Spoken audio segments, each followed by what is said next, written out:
Hey there, and welcome back. If you've been following along, you know we've been deep in a 3-part series all about veteran camping benefits. And today we're wrapping it up with what might honestly be the most underrated one of all. We're talking about MWR recreational rentals. Now, if you've heard of MWR before, there's a good chance you think of campgrounds. And yeah, we covered those. But MWR goes way beyond a campsite. We're talking boats, RVs, campers, kayaks, paddleboards, and honestly, even things like jump houses and margarita machines if you're throwing a party. In this episode, we're breaking down who can actually qualify for those rentals, what the rental process looks like, tips if you're doing it for the first time, and how it stacks up cost-wise. So if you've earned these benefits and you're not using them, stick around. By the end of this video, you might have your next trip planned. Speaking of sticking around, watch until the end of the video for a giveaway you'll definitely want to throw your name in the hat for. Let's get into it.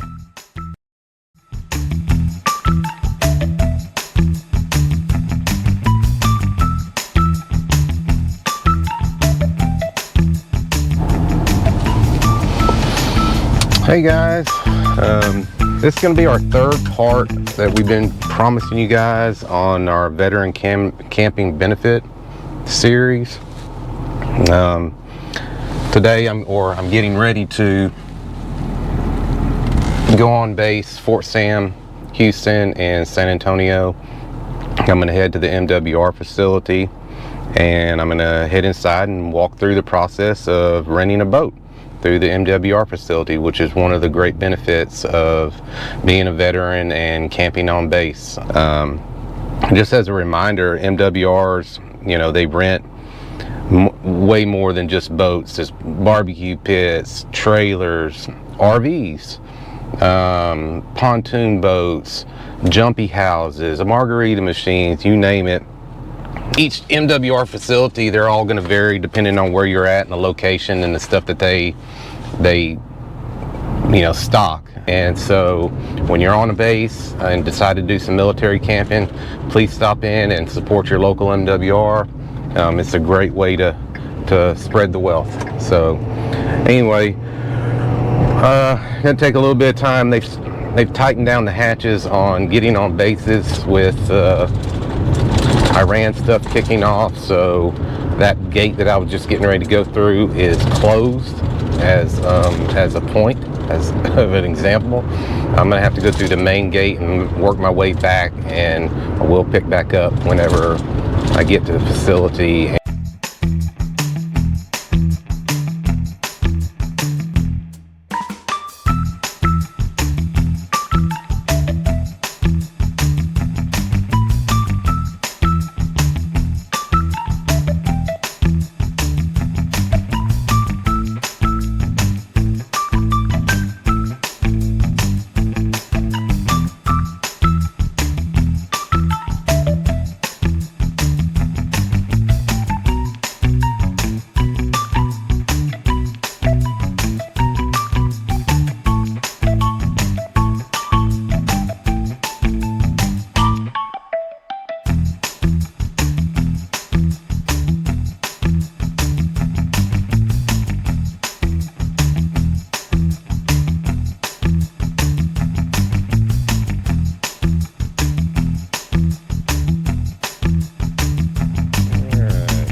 Facility.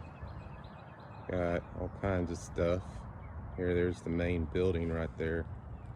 All of these warehouses right here, they all have stuff inside to rent, but what we're concentrating on today is the boat section. So there's ski boats over there. On the back side of these trailers is dunking tanks, the machines where you put some person in and throw a softball at. So look at all these boats. Pontoon boats, all the way down the whole fence. This right here is what we're going to try to rent today. It's a bass boat. We're going to try to go on Medina Lake. And so let's walk inside and see what this process is like.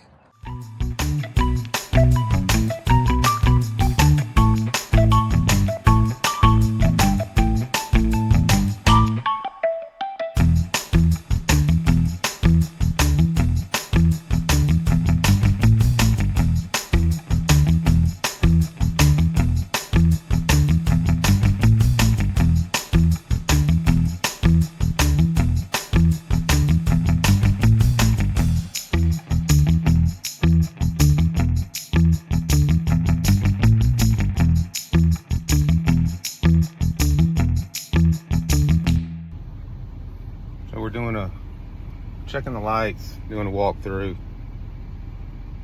right now of the boat.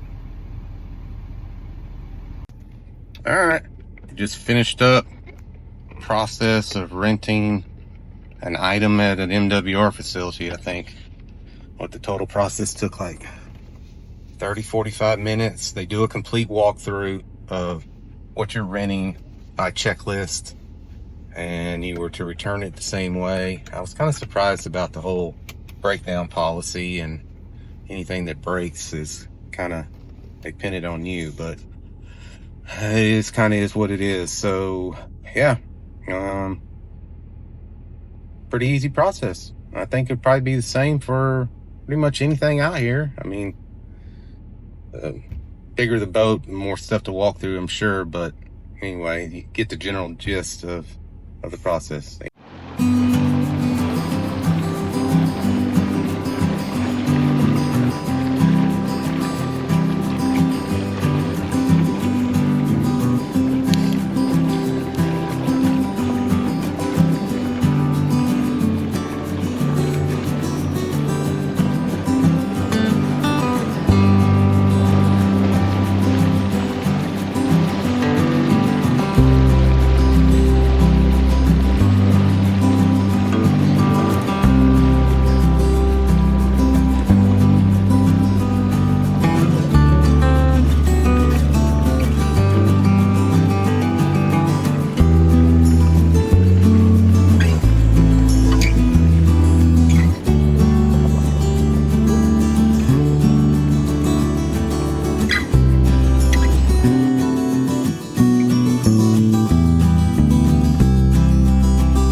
Typical guy thing. You don't like the throw pillows? No. I had to fight to keep this too. Throw pillows, 14 pillows on the bed. Yeah, no. That was fun. Day out on the lake. Yeah, that's pretty cool. It's nice. So there's still fish in the pond. I don't know that the surface acres actually is when on a full pool, but that lake is currently 3.9% full. Mm-hmm. And I think the math turned out it equals to be about 750 acres of lake to still roam around on, which isn't a lot, but it still served its purpose. Yeah. And it was kind of surprising to see like the two vehicles that had like fallen off a cliff and were still there, that are, you can see them now because the water is so low. I would love to see it full because it is a very beautiful It's a very lake, deep Medina. lake. I don't know what the depth is on that lake whenever it's full, but golly, those cliffs on that are over 100 feet. Yeah. So. And where we launched at was Sunset Ridge RV Resort that's been completely redone, and that is really looks stunning. I'll leave information to that RV resort. They're just reopening and taking reservations and all of that. I think they only have 15 sites, a couple of cabins.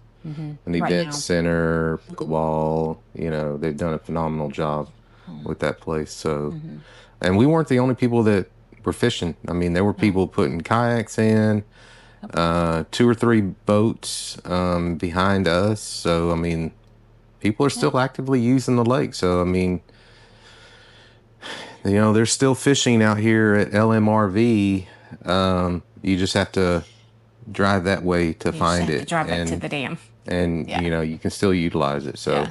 It would and be. and then, you know, I mean, and then the fact of not having to actually own a boat, right? Having the resource to be able to go to a base here in San Antonio and go to one of their MWR facilities, which is what this third part of the series is about anyway, right? Is, you know, having the access to base and being able to utilize the resources that are on the base. So, Yeah. So, can you just reiterate or remind people? I mean, I'll put links here for the two yeah, so past videos. it's a big circle back. Like, this is the third part of a series that we promised you guys on military campgrounds, and Camping benefits. and we're just now getting to it. I mean, if it's been one thing, it's been another, whether it be weather or our schedules or whatever. My work has been slammed. That's a joke. I've just been meeting after meeting, you know, yeah, something like that. But there have been questions that have come up from this series, your comments, questions we've received directly. One of the things was the firearm stuff. And so Alan stopped by when he went to go get the boat from Fort Sam in San Antonio to rent it. He stopped by a business, a privately owned business that's outside of the gates of Fort Sam, where you can store guns and other weapons and things like that. Yeah, So it's not manned. It's one of those things where you have to have a membership, and literally all the space is just gun lockers. And you know, that kind of answers the question about firearms on base in itself. At the end of the day, you have to do your own research and your own due diligence in regards to a firearm and what is considered your home, right? I've heard it go both ways. and I think every base has its own policy. Yeah. And that is in like some cases you can find that policy, and if you do what you feel like is best for you to follow that policy. But there also are other options for Yeah, like storing your, weapons. Yeah, like the storage facility Like that the we're storage talking facility. about. And I'm sure there'll be other places like that around outside other bases. Yeah. So some other questions that have come up, like the MWR stuff. So we rented a boat. We showed you all some RVs that you can rent there on base. Trailers, both enclosed and Winch trailers, utility type trailers. But there's also all kinds of other things. So even if if you were to have some kind of event, anything like that, you can get tables and chairs, margarita machines, sound systems, ice chest. The list is long. It is long. I mean, this is a 3-page pamphlet. This is for Fort Sam. Fort Sam. And every base is going to have, every MWR facility is going to have something very similar to this. Like that one is MacDill. MacDill in Tampa. In Tampa. Air Force Base. Corpus Christi and Naval Air Station Corpus Christi has things for rent, canoes, kayaks, that kind of thing. Do they have RVs? I don't think so. I'm not sure if they do or don't. But they also may have the party stuff. What about Naval Air Station Kingsville? They used to have RVs. I mean, it just depends on the size of the base as to, what all they're going to offer. The bigger bases are going to offer. And primarily that's based off of the number of active duty, right? So Fort Sam is a joint base. So they've got all the forces there. And so their active duty presence is very, very large. Whereas you go to NAS Kingsville, you know, they only have pilots, right? And so their population is very small. Thus, they don't need a lot of stuff in order to satisfy the MWR requirements. So the larger the active duty presence, the bigger the MWR facilities they have and more stuff to offer. Yeah. Right. Our facilities are classified as a Class C facility. So your bowling alleys, your MWR places, you go rent places with, you know, the facility, golf courses, equestrian facilities, The pools. maybe archery, shooting ranges, the pool. I don't know if it is or isn't. Some may be, some Because may not be. that's directly tied to physical fitness. So I don't know, there may be something different there. But all of those other ones that I mentioned are considered Class C facilities. In other words, they do not get a yearly budget from the government. What they make is what they use to operate their facilities. And the important thing to remember about Class C facility is that it's a use it or lose it. So if it's not getting patronized, then they don't have the operating budget. It goes away. Yeah. Another question that came up throughout this series was the access, especially for veterans. And we talked about this in the camping benefit video, but I think we need to reiterate it again. Accessing the campgrounds that are on base, the MWR facilities, those kind of benefits, whether it's a gym, a pool, that kind of thing, you are going to need identification to access those benefits, right? Every honorably discharged veteran, whether or not you use the VA or you're a rated disabled veteran, can go get your own veteran's ID card. Okay. From the VA. From the VA, right? You don't have to have a disability rating. You have to have a DD-14. It has to say honorable. And you take that to the VA and they will give you an ID card. That ID card will be just your information. It won't say disabled veteran on it or anything like that. It'll just be a veteran's ID card, right? And you can use that card. Now, again, going back to kind of the due diligence, right, of where you're going, right, picking up the phone and calling and finding out what their rules are, because every base's policies are going to be different, right? They're going to be very similar, but there's tweaks here and there in what they allow and what they don't allow, right? By and large, in order to use the MWR facilities, the commissary and all that stuff, you have to have a minimum of a 30% disability rating, right? In which then your ID card will state disabled veteran on it, right? And how do you get that? Well, that you have to put in claims through. No, I mean, how do you get the card? Same process through the VA.